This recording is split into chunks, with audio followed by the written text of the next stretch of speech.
Here, I gotta do it. All right, greetings, hello, welcome, hi. It's your boy, Dr. Tune, Dr. the Tunes. You're not tuned in for another episode of Tune TV Podcast with your boy, Dr. Tune, Dr. of the Tunes. We got a cool show for y'all, and I'm gonna just go and do my little stuff, get my little announcements out the way. I'm dropping a single on my birthday. My birthday's this Tuesday, September 3rd, dropping a single. Gonna try to drop songs every Tuesday. That's gonna be the return of Toonie Tuesdays. I'm shorten it down to Toonie Tuesdays because I did Looney Toonie Tuesdays and no one can say the name. So switching it up. Toonie Tuesdays, finna do that. And then working on dropping the tape, probably gonna drop around October. And after that, come with me on my journey to 27 tapes. We're gonna get all up into that. Boom. Setting up things right now, shooting videos, doing all that little stuff in the background, the stuff that people don't really, the work behind the work of the work, they don't really want to talk about that. And now to address the elephant in the room, I was supposed to do my podcast last night, and life be lifing, but I'm still here, and this is like the journey that I want to really document, is like the journey to consistency, because most artists are like me. They're not really as consistent as they are supposed to be with creating content, the visual aspect, the marketing promotional aspect, the branding aspect of their music, even if they do drop consistently, which I haven't done and some other people do. So I'm going to document this journey so that if you're an artist like me and you're trying to get from wherever you at to wherever you're trying to get to, and your goal is wherever you're trying to get to, let this journey inspire you so that you can do the same thing. It is possible. It is doable. I believe in you. Believe in the you that believes in you. Shout to Gurren Lagann. And that is the whole thing. Now, different people in different walks of life, they have to really ask themselves like where they are and what they're trying to do. And they have the existential crisis of, should I really do this? Should I not do this? I'm at the point where, listen, I already backed myself into the corner. It's all I got. It's all I'm good at. So I gotta figure out how to be just a professional. Not everybody may be like that. If you're on the cusp of not knowing which way you want to go, hey man, life is a journey and things will continue on. That's just how it be. But as for me, if you're an artist like me, if you just want to do that music thing, you got to figure out how to monetize that, create a fan base. None of that happens overnight. So that is why the consistency is important. This podcast is going to be a little bit of this, that, the third, and all over the place. But I'm going to try my best to keep it cohesive and in a manner that suits us all, in a way that will suit you, me, you, all that. And yeah, if you want to support me and whatnot, stream my music, give me a little donation here or there, give me some money for my fun, yeah. And yeah, so without further ado, let's get it started. RIP to the hype man, the voice actor, the guy you heard on a lot of old tracks back in the 2000s, the real booty shaker maker of the 2000s and 90s from Houston. We got RIP to Fat Man Scoop.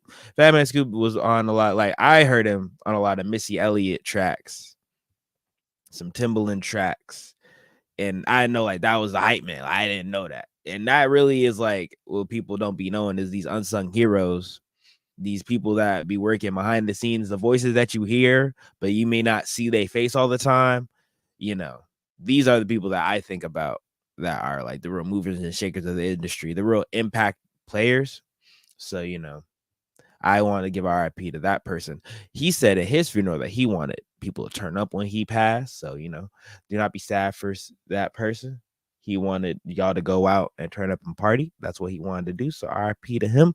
And let's try to keep that legend alive. If you sad, you don't feel good about your life at this point, ain't nothing wrong with just throwing some, shaking some booty. You know what I'm saying? Sometimes that's all you got to do to get through your time. You know what I'm saying? That's why I don't begrudge people for how they choose to grieve and how they choose to deal with their emotions and whatnot. Everybody has a process. Find your process. But, some people have the power of the tunes. And I would say to you, may the tunes compel you. You know what I mean? So, RIP to that. I want to give some respects, moment of silence. And now that moment has passed. So, moving on and moving forward. There's been a lot of rappers. I'm trying to document. I'm trying to understand, like how are artists when they're in legal situations continuing to drop music? Like I know Thug, he already had a whole bunch of music out. So that one album he dropped, he was already had music. So he just, the label them, put together, mix, master, put it out. But there's other rappers like Tory Lanez is currently doing a pay. He's going to be going away for like 10 years. He's currently doing like a prison tape series, right? I wonder like the actual mechanics, as people are talking about it's AI that's making the songs, but it's not like his real voice. But maybe AI got real good. So that'd be my thing. Like, where does the AI start? Where does the voice begin? Because there's another rapper called like Glock 40 Spaz, and he's been recently released from jail, but he's also been making music from jail. So I'd be wanting to know, like, is it already pre-recorded? Like, Wayne was in jail, he already pre-recorded it, and then it was put out. Like that'd be my process. I don't be knowing like when does it start, when does it end, and so I'm gonna go through that with y'all. I'm gonna want to investigate. So with at least Glock 40 Spaz, we have shout out to Underground Sound. Underground Sound did a great deep dive of that. So we're gonna get into that, and then I'm gonna circle back. We're gonna talk about some new tunes, because I'm a little bit here, there, and everywhere. So that's how we gonna go. Follow me on the journey. All right, so let me see. So this is the run of the Glock 40. He's been releasing. I think he released a tape Friday. So people were talking about that. And this is the run he's kind of been on. So he was putting out stuff, and he got arrested in 2022 while blowing up from dropping. He got locked up, but then continued like within being locked up. He dropped music videos for other songs that he already was popular, and then so Choose Violence, Bad Man, Remember Me, and 15 others stretching in a 2-year span. So that's the power of content. I feel like, when you're able to still generate content, and that's another part of the power of music, why I feel like music is just a better version of content than other versions of content. Another artist that drops a lot of content, I would say, is like NBA Youngboy or RXK Nephew, or picture like Griselda artists. Oh, they doing fireworks hopefully it's fireworks because of Labor Day. So music is evergreen.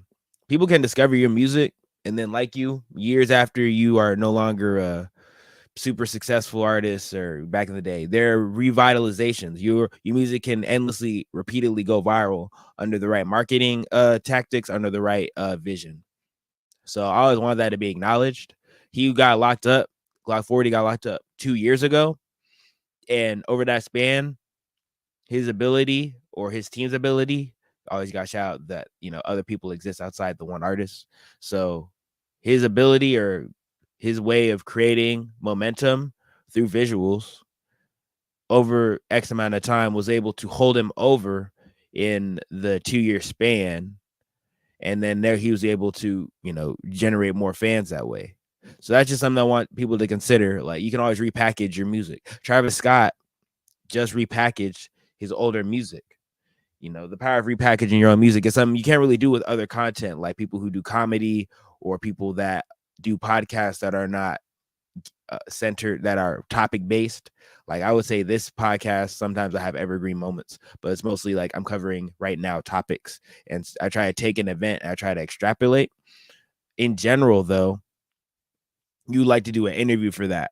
That is evergreens. That's why people like interviews. You can always go back to them. But music is just one of those platforms, those pieces of content that you can always go back to. And because you can always go back to it, there's a lot of different ways of you repackaging it, re-releases, putting out different music videos after the fact, putting out content behind it, putting out behind the scenes content after the fact. All those things are just, viable ways of generating different looks. So I just want to give a shout out to him. He's another Atlanta native. I gotta shout out all my Atlanta people, because we the guys, you dig. So he continued to flood with music videos and singles. The streams of his discography continue to climb higher and higher, reaching a total of 32 different songs got 1 million plus streams. And then on 2023, he put out a bunch of hit songs for his new fans, because after you generate new fans, they're unaware of your old material. So you re-released it, and he gained like more listeners with a compilation tape called the Glock Files. And then he had a new track for new for everyone. That's why that's a great way to say, hey, I have a new track with all my old songs. So old fans will still have a reason to care, a new reason to want to listen. But at the same time, they still, you know, will go back to your old stuff and be reminded of, yeah, this is cool. So then he did that. He built up hype for another release. He then and then he dropped a 17 song mixtape. Again, how is he dropping songs if he's locked up? I don't know. Took the Biggest Rich, which peaked at 20. Maybe he was out of jail at this point. Who knows? So, which peaked at 25 on Apple Music. And he had a whole bunch of songs that went pretty platinum. He had 4 music videos drop on the .com Nervin, which, that's a platform that's been featuring a lot of up and coming artists, similar to how Lyrical Lemonade was doing, just not as successful, if I'm being real.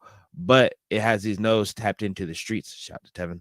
Hey, yo, Tevin, I'm gonna get with you. You know what I'm saying? I'm doing my podcast again. I took a break. I'm back. I'm going. You know what I'm saying? So that's another way for people to come back out. I want people to be aware of the rollout of these things and how he was able to do those things. He already had whatever amount of fan base, and he did a re-release strategy.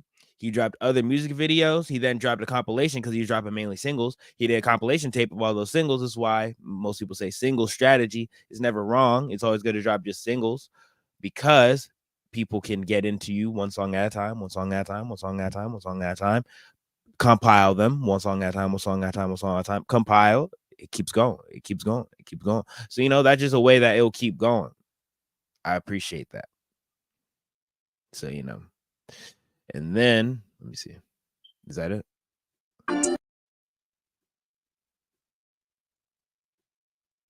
All right. So yeah, on March, around a year and a half into his incarceration. So yeah, March. So he's still in jail. So all this is happening while he's still in jail. So a year and a half into his incarceration, he released a deluxe version. And then he had 9 more songs, and he had a young nudie come on. When you had features, this is when the power of features goes into your release. So most people recommend you have features so that you have different fan bases gravitating toward your release. He checked off every box. So all these different boxes that people want to check off, he did all these things.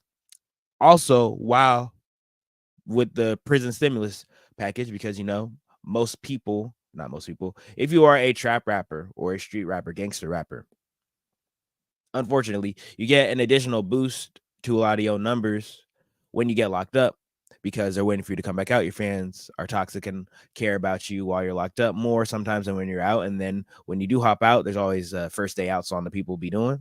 That always be going crazy.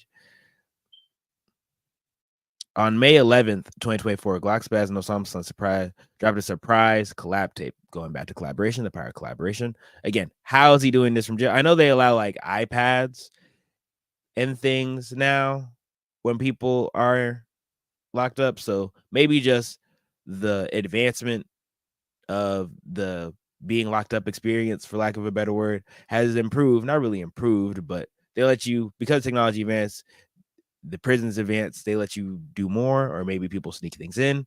Again, unsure, but I'm always interested about the methodology of this, because it's unrelated. I want to be a regular guy. I'm not trying to crash out, but people be wanting to crash out, and so that's the type of things they try to do. I just find those things all to be kind of sort of interesting. So set to release Friday, August 30th. This will be 2 years from his arrest and his 4th project while behind bars, adding another milestone. He has a 12 song, so he dropped another album, which people he even co-produced a song. So, and people also saying he's getting out of jail. That's why I thought he was already out. So he's probably rumored to be getting out.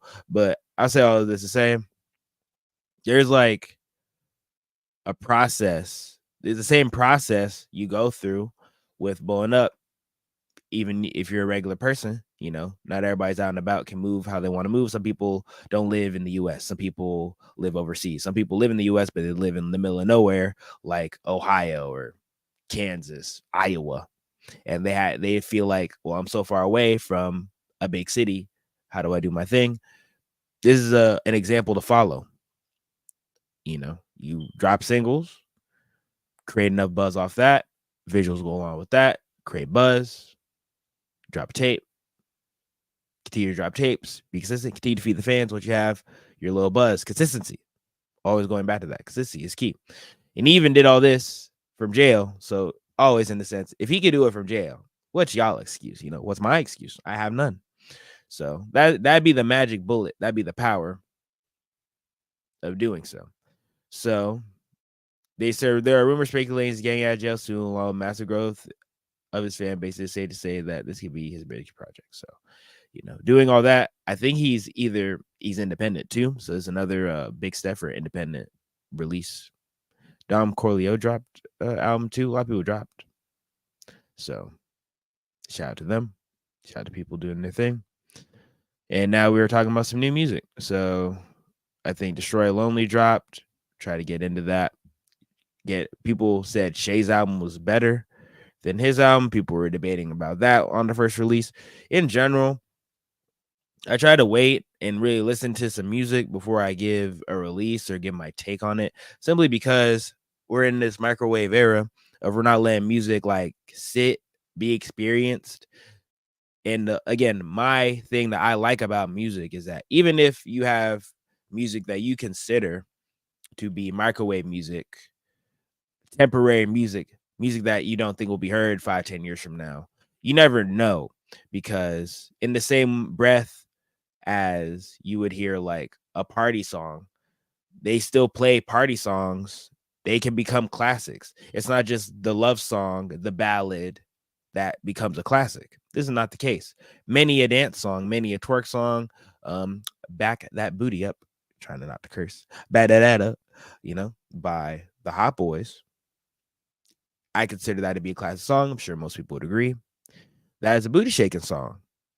People wouldn't generally think that a booty shaking music would be a classic record, but you never know. If it hits hard enough, Dreams and Nightmares, I consider that a classic song. Probably going to be played at many a spot from here on out. It really just is about the emotion that music gives you. Whatever the emotion that music invokes, I feel like that is far more important than then the subject matter, than what you deem as microwave or non-microwavable music. So I say all that to say, like, people should get more opportunity for music to be soaked up and someone else, other knows. No, I'm cooked. Y'all got me. So there's no like one way. And that's why it's good to explore multiple different ways and avenues. Like, again, Fat Man Scoop, amazing hype man. RIP to the guy. He was a part of many a classic record just because of his voice, the feeling his voice evoked on the record. That was enough. Outside of the song itself, just the hype man got you into the track before the track even start. So these are things I want people to consider when they're creating a record. I was about to cough. This is why I don't feel like TikTok excuse me, is inherently wrong. There are issues with it because it's homogenizing music due to its algorithm. People feel like they have to catch a trend on TikTok, so they feel like they have to catch a TikTok song, quote unquote, a TikTok song. And so creates its own issues. But if you're an artist, you're creative, and you'll know how to work around XYZ confines. If you want to go back in the yesteryear of music, there are many gatekeeps, many things holding you back, many rules, and many to even get on radio, you have to be clean, XYZ. So in the same way that you would put a song on the radio, try to make a radio song, try to think that when you make your TikTok songs, if you are doing songs geared towards certain platforms. So something to think about. And I appreciate TikTok because of its importance on creating moments. It makes artists go back and just instead of making the exact same song or just sitting on your influence, resting on your laurels, you have to create a moment. And when you make moments in songs, a favorite part to songs, I feel like that gives songs more staying power. Tyler the Creator talked about that when he was making Igor, and his approaches to having a lot of instrumental breakdowns. he was talking about, I miss when people had a favorite part in the song because he's talking about trap music being homogenized. I cannot argue with that, but I do have a couple talking points that I would push back on, in the sense of the progression of sound, the importance of melody, catchiness. If we all know the drums are going to hit the same, are going to be the same, I feel like the quality of the sounds have been a interesting evolution of music that I don't feel like is talked about enough. How good the quality of the sounds of drum creation, of how hard the 808s have to hit if the melody is only going to be so. That the progression of that is something that needs to be talked about, but that's neither here nor there. So I feel like the art of creating moments is real important. I feel like TikTok is real important in creating that. So, let me know what y'all think. Let me know. Is there any other music you want to talk about, or you feel like I should hype up and talk about? Let me know. I think Deutsche, she dropped her tape too. I know that, the TD label, she's a TD signee. She's been doing her thing. I like the singles that I've heard from her, and I will enjoy diving into her album in deeper depth. So, first couple listens I heard is good. People are giving her the label is giving her comparison to Kendrick Lamar. This is her Section 80, which, remains to be seen. We gotta let her cook. I don't like putting comparisons on artists too early, because I feel like, that puts certain expectations on them that they struggle to meet. Like how people always compare Chris Brown to Michael Jackson. They're both their own different artists, but you always saw, because of how Chris Brown was dancing, his expectations were always raised because of that, because of how he was perceived in the media eye as, oh, I'm X close to Michael Jackson, which, same thing with, like, there wouldn't be X without Z. So, you got to do, James Brown had to come and Lil Richard had to come before Prince and Michael Jackson had to come, before Chris Brown and insert person here, Usher had to come. It's progression.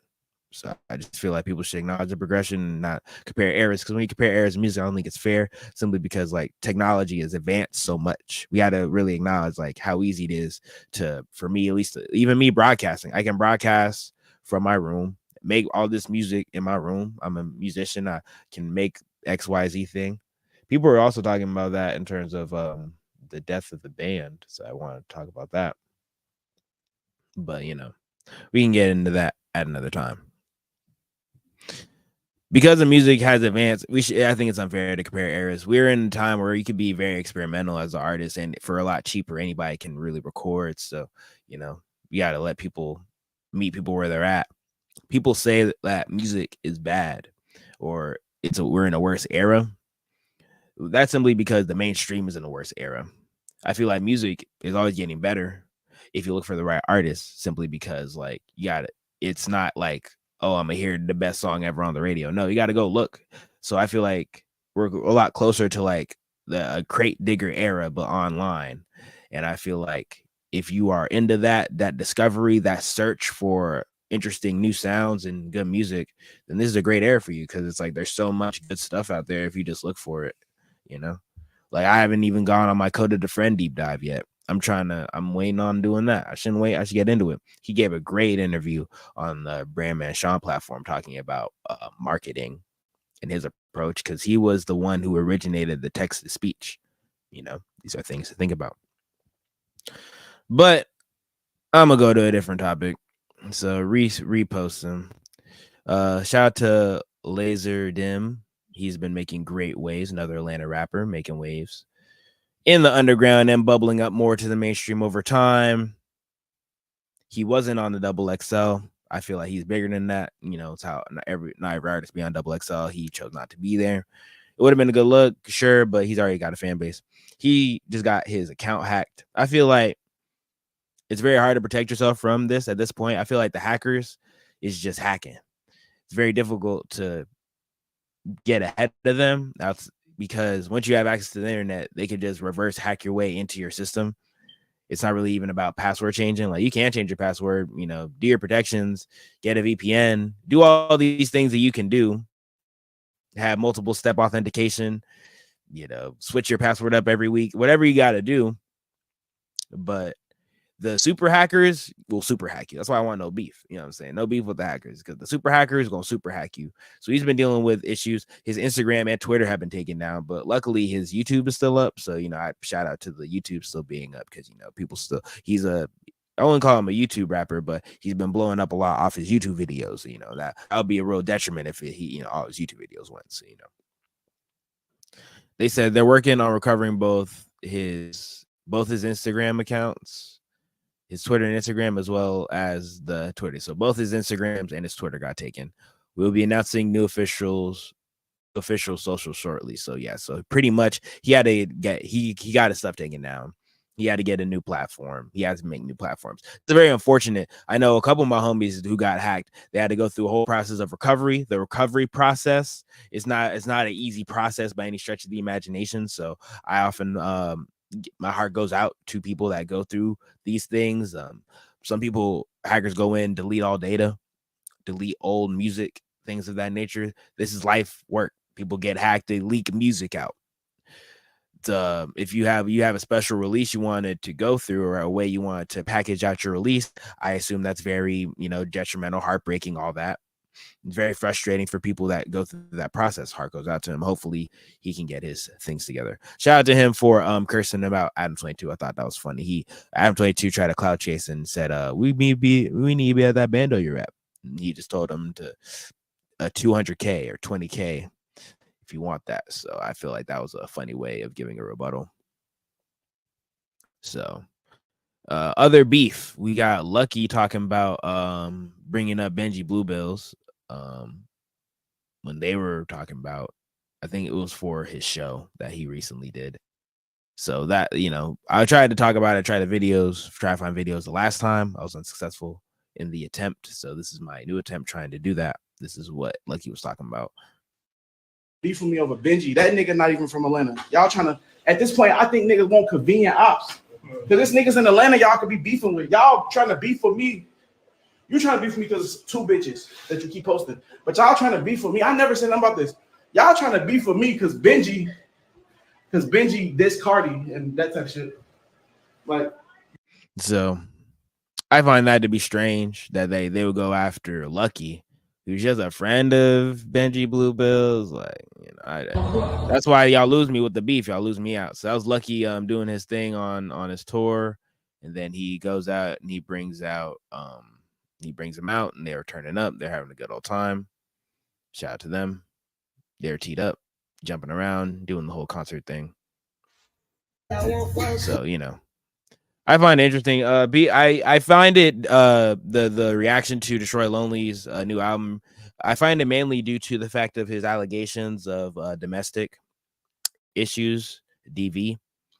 I feel like they don't like it's mainly that's an issue, and then also a lot of the album sounds like real drugged out in terms of his responses, his ad libs. I like the Lil Uzi song though. Lil Uzi song was hitting. That was a real neat slapper. But yeah, going back to how the importance of content and the importance of music, using your music as content.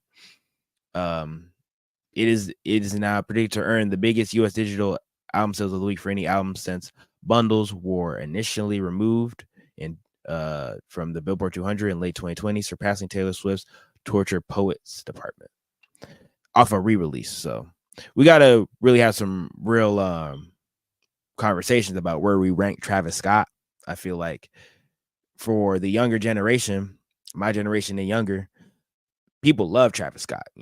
Travis Scott right up there with Kanye and Cardi. And even though Cardi got a lot of influence, people really want to follow and look like and want to be Cardi. A lot of people also want to be Travis Scott. They want to be at his events too.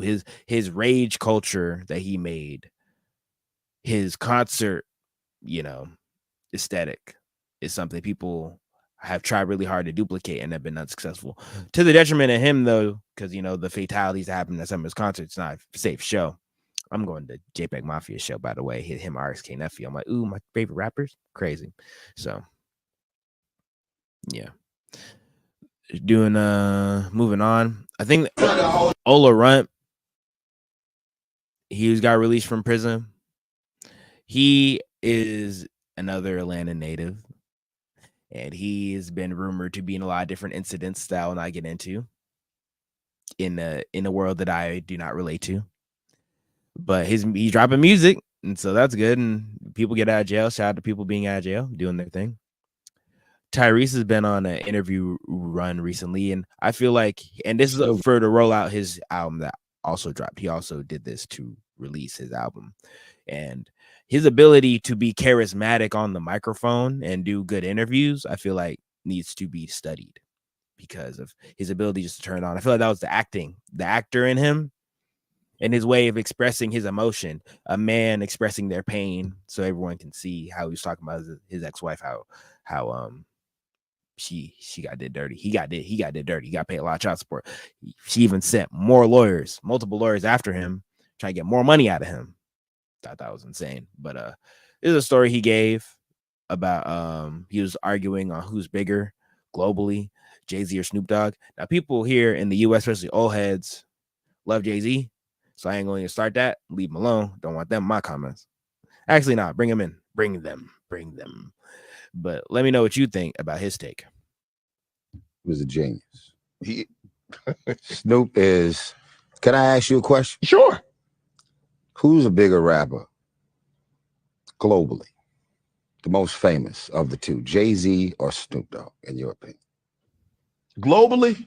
Around the world. Like, if Jay-Z and Snoop Dogg was in a mall in Moscow, who would shut the mall down? Like, I'm gonna have to go Snoop, honestly. Okay. Also, shout out to, wow, my name is blanking. Homie. This is why I hate, like, Club Shay Shay. Shannon Sharp. Boom. Got it. My name recollection is terrible. But Shannon Sharp has been on a great interview run post Cat Williams. Cat Williams really gave him the gift that keeps on giving with that interview. That's why I feel like interviews are the other class way of making evergreen content outside of music and talking about topics outside of like current topics. You're just talking in general about a topic you care about, like people who do history podcasts, people who do crime podcasts, stuff like that. Can keep going back to those. Oh, I like this case. Let me talk about that. So, but Shannon Sharp, since he left Skip Bayless, nothing but like hit after hit after hit after hit after hit in terms of him in the media space. He's always been a very entertaining individual, and then him being able to fully expand that and be the best version of himself has been something that's been a treat to see. So I've been loving seeing that from him, and I will continue to partake in his interviews and his content. So yeah, Snoop said, I don't even argue this simply because like Snoop Dogg is such an icon everywhere he goes. His branding, his association with, the green stuff, the greeny meanies, and his overall attitude, his attention to he never really went away. Like Jay-Z would just go away and not be in the public eye. He hasn't been in the really public eye for a while. He'll step out and be Jay-Z in a business way, or the only time they post Jay-Z is when he's like made some money. Like that's really, or he bought some, or he made some money, or he's out with Beyonce. Like he himself hasn't really been touring, doing much since like the Beyonce and Jay-Z tour, which, that was a while ago, for context. So yeah, and he doesn't really pop out for anything else otherwise outside of we hear him negotiating for, like, last time his name was brought up seriously was in reference to like the Meg Thee Stallion, Tory Lanez case and what Rock Nation, quote unquote, is doing behind the scenes. So it's like, yeah, you don't really see Jay-Z, but Snoop, you see Snoop. Snoop has YouTube channels going crazy, cool on social. He still drops music occasionally. He's still a household name. You still see him. We know, we see, we experience Snoop Dogg. So I definitely feel like we would rank Snoop Dogg higher. But you can't tell that to some old heads. But I feel like Snoop Dogg has a more lasting impression. He's been famous, I think, longer than Jay-Z too. So also that he also does movies. I don't think Jay-Z's been in movies, so that's another thing you got to add to that. So these are multiple things you gotta build on top of each other. How did the so 50 Cent talks about meeting Eminem. Like, I'm still keeping my hot takes on Eminem, but I think it's always interesting to see how people meet each other in different settings. So in recent things, I think Tory Lanez like went gold recently. Yeah, he got gold for a lot of his songs on Alone at the Prom that he released independently, which that the power of being independent when you have some clout. I feel like, there's been so many artists now that have reached a decent level of success off of being independent, or they had whatever deal they had, they made their money, then they go independent. The Russ is a good example of that, and Tory Lanez are two examples of that, of independent, got big, independent. The takeaway of the post independent clout, I don't think needs to be understated, because after you get whatever clout you get, not saying you have clout forever, but like I said, because good music is such a evergreen source of content. Alone at the Prom, a real good R&B 80s album. He had a retro album in the midst of his controversy. And then now that he's in jail, people are going back to that, and he's releasing the prison tapes, which, again, all your new releases is marketing for your old releases too. So once people get into your rabbit hole as an artist, people keep going. Now I feel about Tory Lanez thing. I mean, his case, bro. He's gonna go to jail. Let's be real. Outside the case, I feel like him doing the music, I find it interesting. I hope that he won't continue to talk about Meg though in his music or allude to it. I don't feel like that's helpful for his branding. I think the best thing you do is just continue to drop music from jail and then pop out. But yeah, he's doing plaques independent. Also, that independent plaques. The Color of Violet's 3 times platinum, I think, independently. So that's crazy. Trippie Redd showing love. I think it's interesting how the industry will show behind the scenes support for Tory Lanez, but they will not publicly do so for obvious reasons. So just something to think about. I am agnostic because of how the case was, and then you saw how the bodyguard recently came out, started talking, but he couldn't talk during the case or whatever. Like, it was interesting. I find that whole fiasco very interesting. I'll back off. I'm trying not to cough. Last time I'm trying not to sneeze. Today I'm not trying to cough. So I think Tusi and Gunna are supposed to drop soon.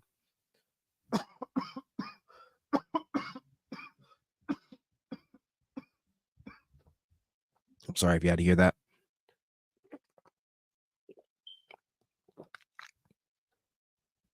But they're rumored to be putting out a banger. I think they're at some type of release party, and they did a snippet. I think those two artists go together. Tusi was talking about how a lot of artists can't tour right now, and they've been struggling. But I feel like that goes back to like how your live set is, and the importance of creating a good live set. Not everybody makes a good live set.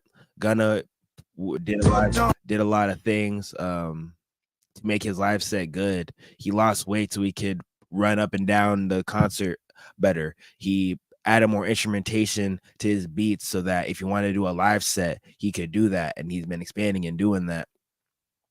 So, these are things I recommend that people do. Now, in a marketing marketing or class Jason, we have we got people. I don't get why people post people's get caught up in legal trouble, but Ice Spice is showing out her workout routine and how she gets ready and doing stuff, because people were talking about how she, I'm saying, she didn't look as thick as she was before, obviously because she was doing a whole bunch of touring and the lifestyle of being a famous person from being not as famous to famous. I feel like that's that's an adjustment period. And then you gotta do a lifestyle adjustment. And then because she was touring a lot, you have to make certain things and choices with your health and whatnot so that you can continue to tour and exist at that high level. So, she was showing how she's just working out, just doing squats and stuff. For content, I find it interesting. I think Meg Stein is one of the only other people that do that, who do their workout routine and show like how they get done to humanize them. In general, I feel like it's a lot of thirst trapping in here, which is why which makes for good content on her end. But if you ain't into that, then you ain't into that, So Such is life. Think Kanye's West gutted to do undo design Malibu house sells at a whopping $36 million in losses. After paying $21 million for the Yeezy designer's gutted spread, the buyers plan to spend $5 million more to return the oceanfront home to its original design. So they said back in fall 2021, Kanye paid $57 million in cash for a Malibu house with this Japanese architect. Shortly afterward, he gutted the in preparation for a redesign, so that he'd had this great Japanese designer design a certain way, then he redesigned it, and then changing his mind and flipping the vacant, uninhabitable concrete shell back on the market for 53 M's, which you can't do. So he gutted the house. It said, yeah, I'm good, bro. Like, I know I just said I'm gonna gut the house and redo it, but nah, I'm not. And so I'm gonna sell the shell of the house that was valued very much a land for 53 million. And then, no one was taking it. And then he got away down to 31 million. So yeah, 21 million in losses is tough. But I feel like, he's super rich. You're rich in a way I can't relate to. So maybe that's like why people relate to he was able to do what he's gonna do. People were adding the Big Sean's album. Joe Budden said it wasn't as he's like, it wasn't as high budget. Like, they're not giving him the budget. P. Young shows off his new tattoo, anti-rap. People don't care, but let me know if you think people care. You think people care? I don't know. So Big Sean tried to do the Drake face. What is that? Oh, he tried to be light skinned. So this is his post-release, him doing different things. He broke down crying. He been on social, interacted with fans after his release. So, that's something to think about. I never know what is the right or wrong way. And I also don't be knowing like what actually works at that high of a level. Being a human and talking to your fans and making social about it, showing that you're a human and balling your eyes out. Like, what works? I don't know. I don't even know what works, because people have noted that Big Sean hasn't been as successful in a minute, hasn't had a major hit in a minute. And you can argue like what is a hit and how do you make one? Like, you got to get it hot yourself, and then the label will put money and make it super chart forever, right? When does one start and the other begin? I never really know, because I'm not behind the scenes. But typically, the way I've seen it is that if you're a artist at Big Sean's level, you have to organically start making your own stuff hot, and then once the label sees it's making money, they put the bread behind it. That's why artist development doesn't exist, because the label wants you to develop yourself as an artist, because it's cheaper than ever, more accessible than ever to be an artist and to grow yourself and grow your fan base for really free if you really put in the work, time, and effort and consistency, which is what I'm attempting to do. So, and now I will go back into a reminiscence of Migos, RIP, to take off, as we see Rich the Kid reminisce on him and the Migos signing to Quality Control, which is now sold, and now everybody's on like Motown Capital, and yeah. Was all in the basement. They're like, "Oh, we about to go meet P. We about to go sign and shit." And I was like, "I'm coming too." Right. I'm coming too. And me and Quay, we started fighting. I'm like, I'm going this time. I remember we was fighting in the driveway and they left. And I'm just pissed off. I'm over there with Mama. So Mama like, "Don't worry, Rich." Oh wow, they just left him. We going to sign. Not you. Me, the Migo. We gonna sign. Rich, you stay. At the time, I don't think Rich the Kid. He was doing songs with the Migos, and he was the unofficial like fourth Migo, but he wasn't actually like the fourth Migo. So it's like, But Rich the Kid did his thing. He one of them people that I always be wondering, like him, French Montana, and DJ Khaled. They just be existing in a way that I don't understand. Rich the Kid is the prime example of like, based on your like how you talk on interviews, that might be a certain way you talk on interviews, but you're probably like a completely different person behind the scenes. Like, I don't know Rich the Kid. No one knows Rich the Kid the person. I feel like Rich the Kid the person, everybody thinks is cool. Like, everybody be messing with him. So I want to know who is that Rich the Kid? Who is that Rich the Kid that we don't see and that we don't know? Because he's a great networker. He was able to do a tape with Wayne, a tape with NBA Youngboy, two of the biggest artists at the time. And then, like, how is Rich the Kid able to exist, bro? I'd be wondering, like, who is Rich the Kid? The Rich the Kid that we don't know. Like, which Rich the Kid are we getting? Because it's like the Rich the Kid that we see is not the Rich Kid that we know. And then the Rich Kid behind the scenes is always the Rich the Kid that, like, is just a different human. Like that's a different like. So I feel like he has a sounding business acumen, marketing brain. He was able to sign famous decks and do all type of shit. So shout out to Rich, man. We don't give Rich Kid enough credit. You know what I'm saying? Okay, Feature with Kendrick. Like who is Rich the Kid? We don't know who is Rich the Kid. it's gonna be all right. I was pissed, you know, but it was like I'm gonna just keep doing my thing. I left, went to the studio. The same night they came back with jewelry. They had chains, money, and shit. Wow, so like they left the sign, they came back with all the bread money. I'd be mad. Honestly, life has changed. We're on. Mama, we have to like, and then Rich Kid just there, like, okay, like, what about me? I told you I was coming. No. I'm on the bed like this. Remember, like me and Tate used to sleep on the bed. Like he used to sleep this way, I used to sleep this way. You know what I'm saying? So he came home. So RP Take. Chains, check me out. Oh my God, he slept with the chains on? Yeah. Smart. It's fire. But you know, of course, I'm happy. But I, you know what I'm saying, kept doing my. I was in the studio recording. I was doing a song with OJ the Juice Man. Okay. And then I got a call. It was Pete. He was like, "Bro, I want to sign you. They say you a good rapper, but you be finessing." I was like, "Word? Who said that?" I was like, "Who said that?" He's like, "Well, you be finessing." He's like, "I want to sign you." I was like, All right, so yeah, that goes in back to, you know, the other part of the music they don't talk about. How are people able to afford to do music without no job? They doing other stuff. They do other stuff behind the scenes. That's what they don't talk about. I seen I'm gonna go back to this code of the friend review. I feel like it's great content for artists and creatives. But he was talking about how he had to go stop, do music, go get some money, come back, able to do music, able to invest in the career. That's always something you gotta do. How do people go get money? Many different ways. You know what I'm saying? Many I don't recommend, maybe I don't condone, many I do. So, you know, finding that balance, some people should, you know, understand, entertain, focus on. "Bet I need two things if I'm gonna sign with y'all. I need a bag of money right now. I got my engineer right here. You gotta come with me." You're in the right place. And that's hard. Actually, I fuck with that. My engineer gotta come. I fuck with that. Not everybody loyal to the people that make the hits with them. So whenever I see that, I'm like, that's so cool. Like Ice Spice with the Riot. Whenever you come up with the dude, I'm like, that's so gangster, bruh. That's so cool, bruh. So Trippie Red's been teasing different things. You saw that how he was with Coil Ray. He's talking guys, about, I went Prada on the bits. He's been dropping singles. I wonder if Trippie Red's gonna get a new release. That's what I wonder. I wonder if we're getting it for a new Trippie release. So that's something I'm getting into. Wanting to see what they're gonna do with that. So something to be interested in. Some things to look forward to. A whole lot of tunes. So I always try to see what artists are doing on social media simply because like we're in the era where like everything's like a rollout.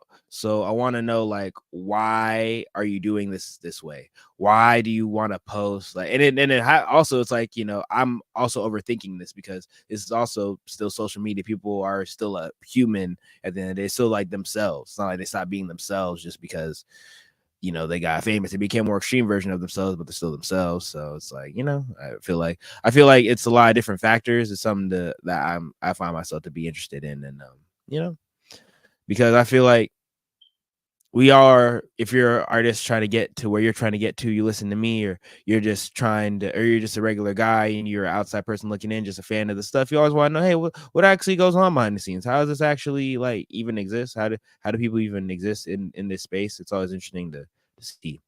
So, you know. Oh, now let me see.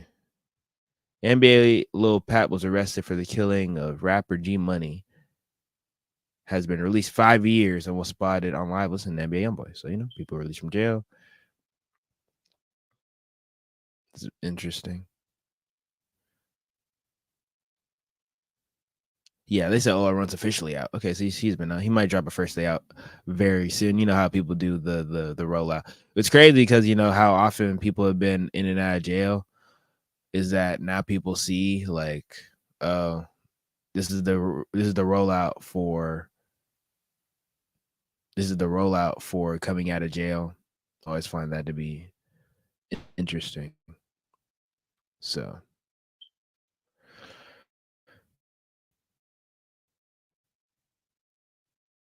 you know, just something to think about. Sauce Walker got some new grills. Oh yeah, that's another form of content I don't feel like people talk about enough is the flex content. I heard that Johnny Dang or someone was beefing with Sauce Walka because of him posting jewelry. I feel like Sauce Walka is a jewelry connoisseur, right? So if he posts jewelry, people like it and are very interested in his jewelry content. I'm not a fan of jewelry. I don't be understanding it, but I always see and wonder and understand like how people push and promote their jewelry content because it goes back to the jewelers because you're promoting a jeweler. Ooh, I got this this chain from Johnny Dang or insert jewelry person here. And then it's either a deal of they posted the jewelry and then they got it and then they got the take from it and then they continue to post it because you know Sauce Walka's main one of his main sources of revenue is going and doing essentially brand content like, oh, I promoted this brand and then I get some free stuff or I get some money, like affiliate marketing. Like Sauce Walka is real high-end affiliate marketing. So at least for the jewelry side of things, I always wonder, what is his take? How does he go about doing this? Does he get a deal? Does he get a percentage? Did he really just buy this? And then after he bought it, he wanted to flex and show and just, is it just flexing? Or is it like some deal he did where, oh, I'm gonna front you this amount of jewelry and then I'm gonna give you a discount.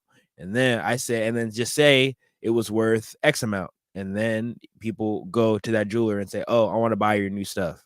You know, it's a different way of looking at things. I never know the real answer, but I know he was beefing with the other jeweler over getting this. So I wanted to know why. Like, why are you beefing just because I got some of my own stuff? Like, I can't get my own chain and stuff. I can't get my own stuff. He left Thugnificent. That's what people are saying. I just find that to be interesting. I never know the real answer, but I feel like jewelry content doesn't get studied enough because, you know, that's something like unique to hip hop or unique to like what we like in the culture. Post bling era. We're in a post bling era. And so people have made a million different ways of creating different jewelry content. I feel like Sauce Walka's jewelry content is, you know, different.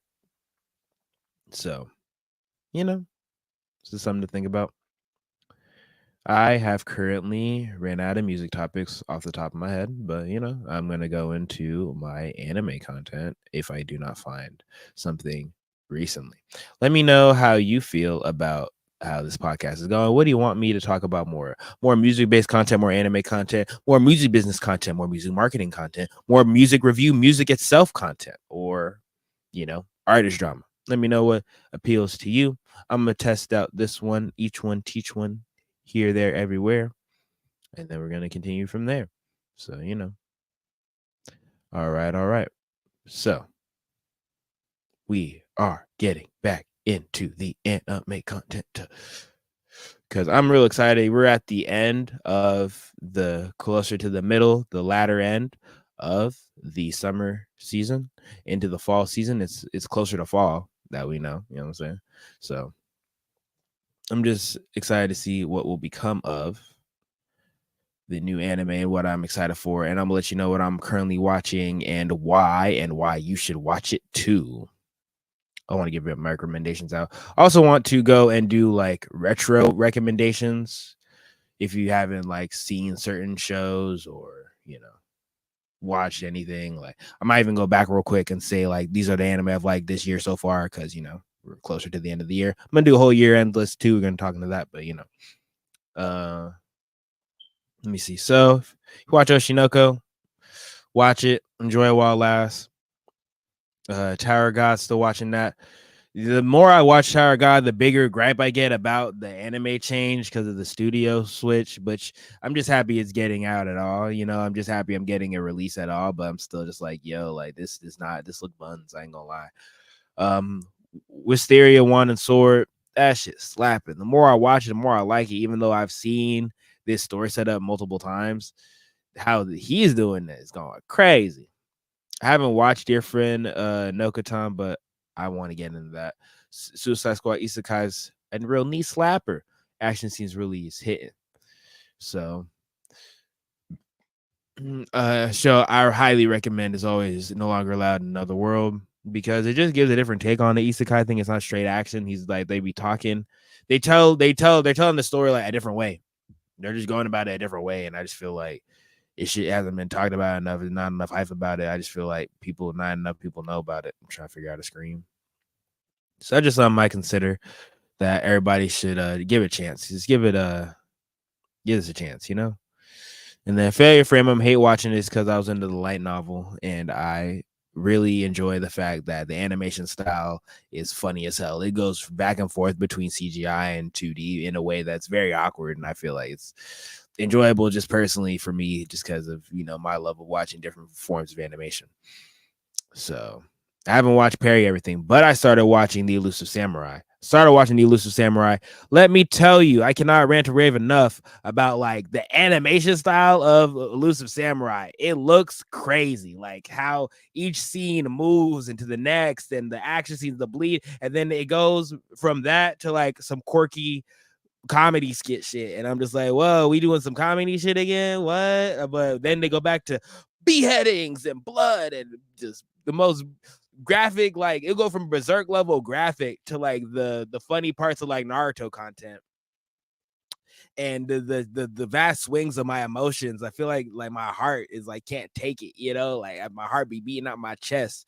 And the main character's main skill is like he's good at running, so seeing all the parkour moves and how they're doing all the animation moves with all that together has been very, very, very visually stimulating to watch, along with the story being very captivating to watch. So I highly recommend. It's also a historical piece of Japanese history too, that's going along with the fiction part. So if you're into history too, it's also a good historical drama on top of all of everything I just told you about. So, shout out to them. Shout out to Cloverworks Studios putting in that work. I gotta hate on this other studio. Who doing Tower Guy? What studio? The Answer Studio. You fucking demons. And maybe y'all had a fucked up release time. I mean, y'all schedule was fucked up.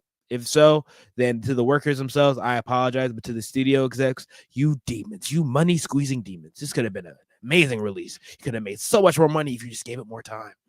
You chose not to.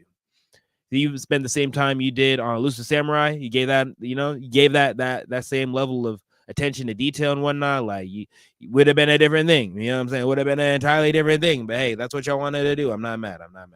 All right, so I haven't kept up with recent episodes of The Strongest Musician and Demon Lord's Army, but I like the initial premise, so I wanted to continue watching, and I'll let you know how I feel about it moving forward. So, let me see. What else am I currently watching? So, I am watching Quality Assurance. I'm watching Bye Bye Earth.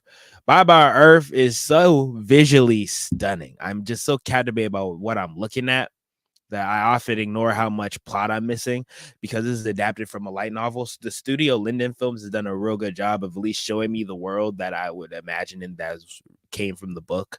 But my gripe is that we don't get enough episodes because it's only 10 episodes. We don't get enough episodes to really get into like what the story is about because there's a lot of lore, a lot of symbolism to like a show and theater that goes along with the fight scenes that I don't feel like is explained.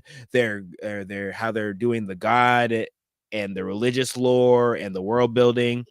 I feel like I just read the books. So I highly recommend people pick up light novels and books of these animes that you feel like aren't that good, because it's often because the studio doesn't have enough time to complete them and make them the best work they want to be. But if you really want the story, it's okay to go ahead and look up the story. That's not wrong. Like you're not foul for doing that. I feel like, get into it.